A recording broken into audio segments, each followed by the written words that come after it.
Hey, how's it going, y'all? This is another video podcast. I'm gonna be talking about content as always. So years ago, I picked up my first camera, which is it's a Nikon J1. It is a mirrorless camera. Let me get it on here too. Look at that, beautiful. It's a mirrorless camera. It's a Nikon camera. It's photography, videography. One cool thing about this camera is that it's 10 megapixels, just 10, but it has 240 frames per second. Crazy. Like that's super slow-mo, but it shoots it at like 720p, which is okay, I guess. Is it 720p? I have to double check.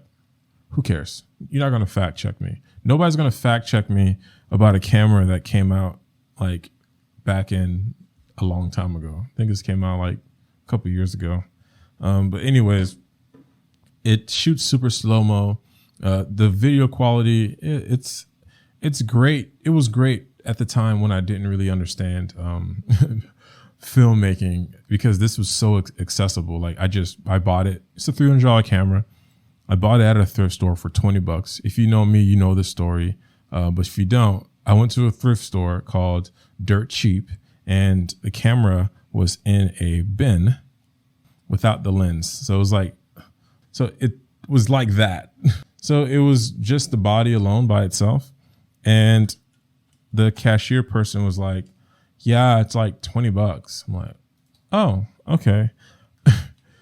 I wanted to say, it's just missing the lens. It's just perfectly fine camera. It just needs a battery, SD card, and the lens. And they're like 20 bucks. And I was like, I bought it.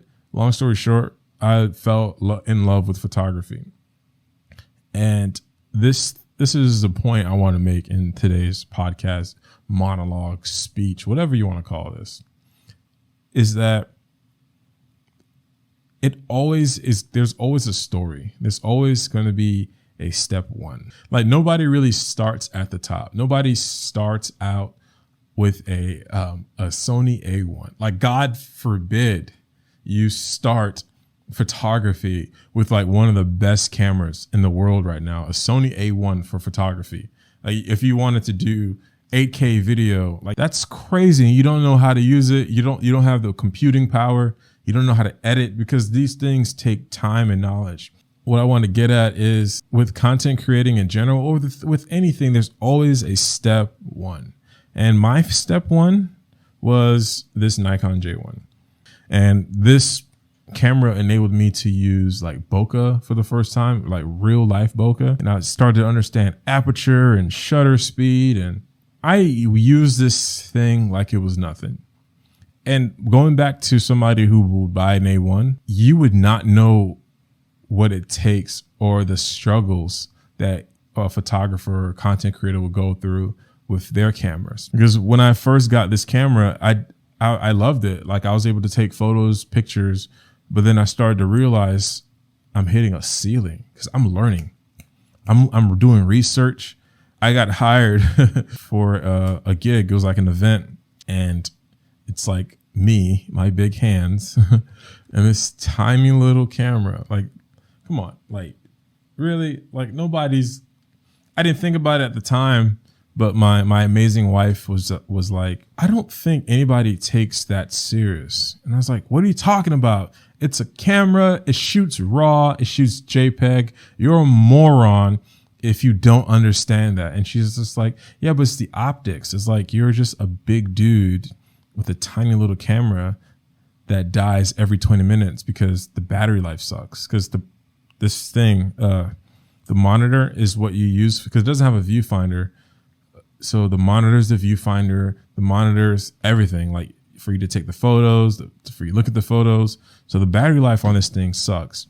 At this event, I just was pretty confident, because I was confident in my ability to produce great images. And it just kind of was in the back of my head. My wife was saying, I think you should probably like we should look into something else.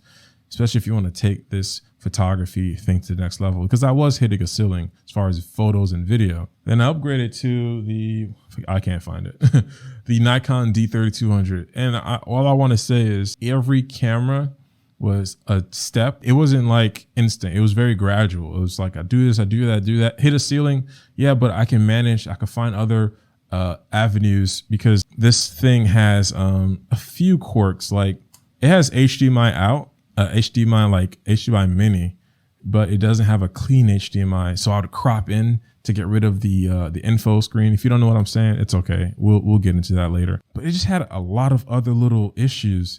And I'm like, you know what? This is fine. It's okay. But after I upgraded, I was really happy that I took my time with this small little camera, because if I didn't, I wouldn't have appreciated a crop sensor. So I started on a micro four thirds camera, then I went to a crop, and that crop was the Nikon D3200. Had that for about 4 to 5 years.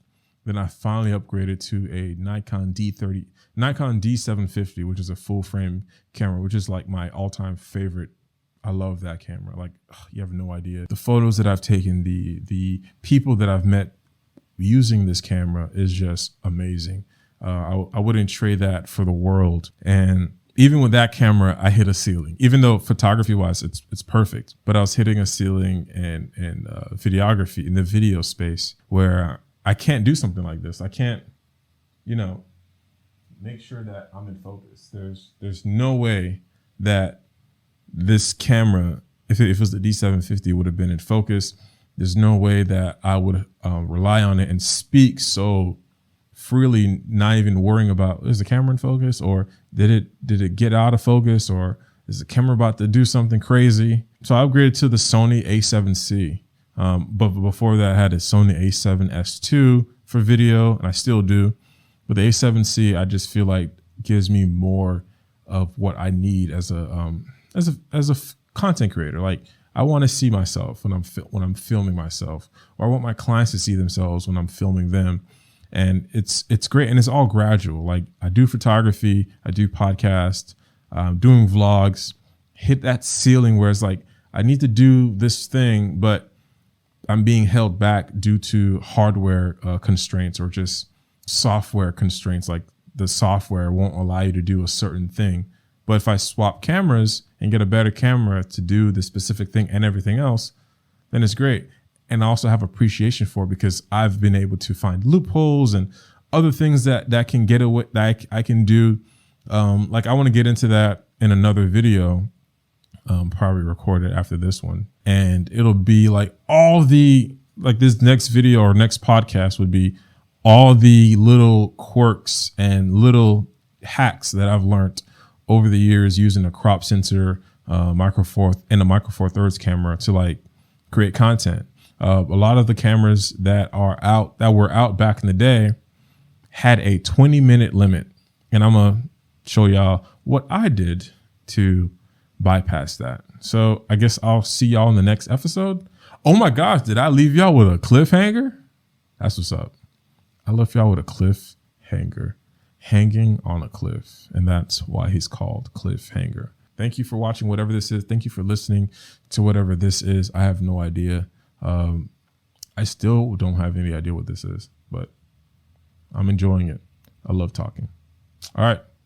Peace.